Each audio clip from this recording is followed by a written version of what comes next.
This is a time like no other. A prophecy unfolding, and it could happen at any moment. Left Behind, a film like no other, about the coming chaos. And now, the making of Left Behind.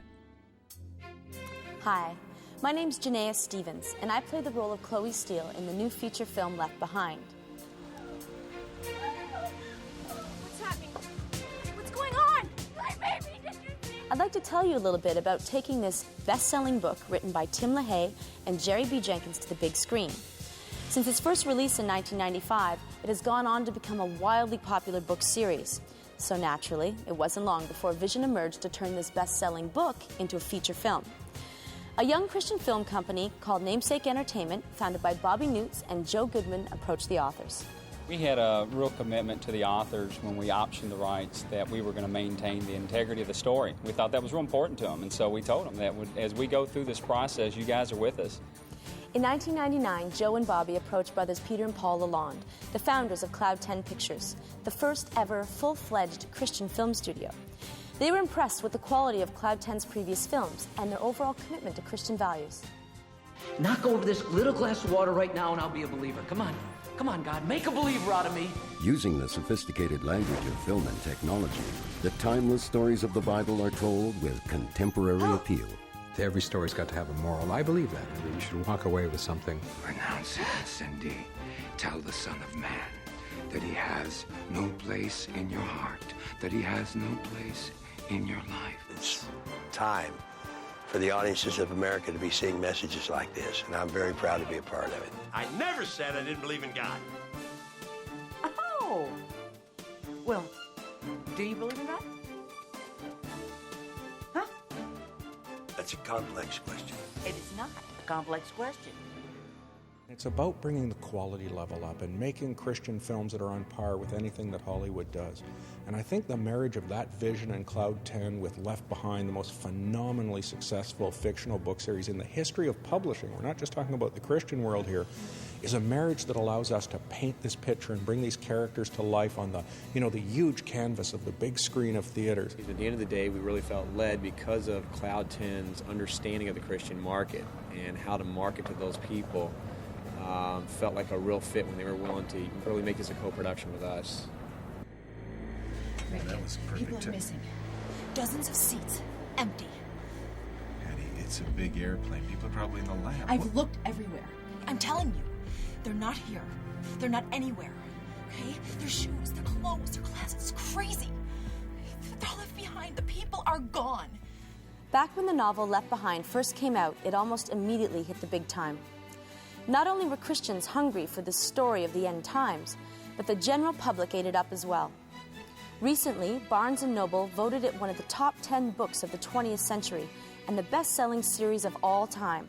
And because of its popularity in book form, the producers knew that they would have to go big in order to tell the story authentically. My brother Paul and I have a saying, it's not a real movie until you blow something up. And so on the set of Left Behind, it's been extraordinarily exciting for us. One explosion and one effect after another. Boy, you couldn't put two kids in a candy store and have them any happier than this. We take into consideration what the director's looking for, and then we sculpt the car to perform that way. And we do that with a number of different techniques. In this instance, Vic wanted to have the car explode. He didn't want to just see a fireball. He wanted to see parts of the car spread away from the car. And with our stunt performer just being off just about where that camera is over there, we wanted to ensure that any of the parts that flew off the car didn't travel in that direction. So the first thing we do is we secure the parts of the car that we want to travel with aircraft cables so that when they do travel, they're limited as to their throw, as to how far they're going to go. Well, we certainly had plenty of explosions, camels, 125 crew members, hundreds of extras, a year of pre-planning and writing, 4 months of pre-production and 6 weeks of shooting, then 4 months of post-production and special effects. Left Behind is the biggest and most ambitious Christian film ever made. A key step in taking a story from novel to film is the hard task of screenwriting, or screenwriting as it's often known. The process of write, and rewrite until you feel like you're going to scream. Probably the biggest challenge in an adaptation is the fact that so many people have a preconceived image. Everybody who's read the book has their own image of what the people look like, how the people act, what the relationships are like. And so when you get in on a collaborative process as this was, automatically everybody's sitting down and they all have different visions of exactly what you should be doing. With everyone thinking they already know what these characters should look like, picking the right actors to play these well-loved characters is tough. You need to find faces that will become Buck or Rayford, Hattie or Chloe for all time. We had people flying in all the way from LA to Toronto for a chance to audition for these roles. Casting director said she has never, ever seen such enthusiasm to be a part of any film. Because of their commitment to produce genuine Christian films, the producers were particularly interested in finding actors who are tuned to the Christian message. Kirk Cameron and Chelsea Noble are not only well-known Hollywood actors who first met on the TV show Growing Pains, but they are also a married couple and devout Christians. In fact, Chelsea had some surprising premonitions about their involvement in this film. Well, there's an interesting story. He basically owes it all to me. He would have had no idea what this project was.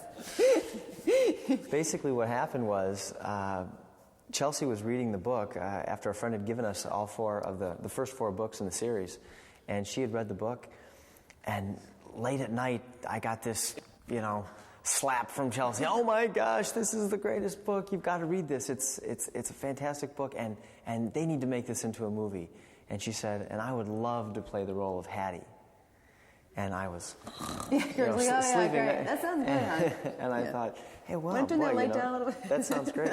I remember thinking, I really have to find out if anyone has the rights to this book. And, and it was just a few days later that Kirk's managers had called, and he said, hon, they're making that book into a movie. I was like, who's doing it? I have to find those people. And he was just finding out information on it and got the script and read it, and read the role of Buck, and then they called and approached us both for the role of Buck and Hattie, and I was thrilled. I was so excited to play this character. Thank you again for making those phone calls. I got the job. You did? Great, congratulations. It's going to be a big change. Oh, you're going to knock them dead. I can't wait. And Kirk and Chelsea aren't at all secretive about their beliefs. During the shoot, they were approached by a couple teenagers for autographs. It turned out they were homeless. Kirk and Chelsea responded wholeheartedly and spoke with them for over an hour about their faith and the love of Jesus.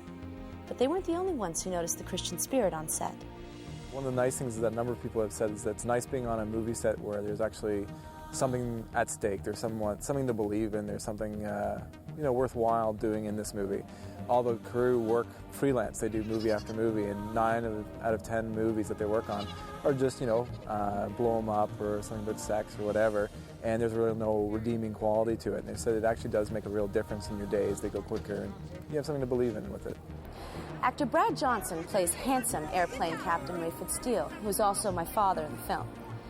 Now, I knew that People magazine voted him one of the 50 most beautiful people in the world, but ladies, let me tell you, when I saw him my first day on set, I could certainly see why. I had to keep reminding myself, Chloe, this is your father. What a great guy. I learned so much from just watching him work on set. He was so supportive, helping me get over some of those first day jitters. But she's enthusiastic, but she's also real about it as well. So it was fun to work with her, and I think she did a really great job. Wow, what a sweetie, and so talented.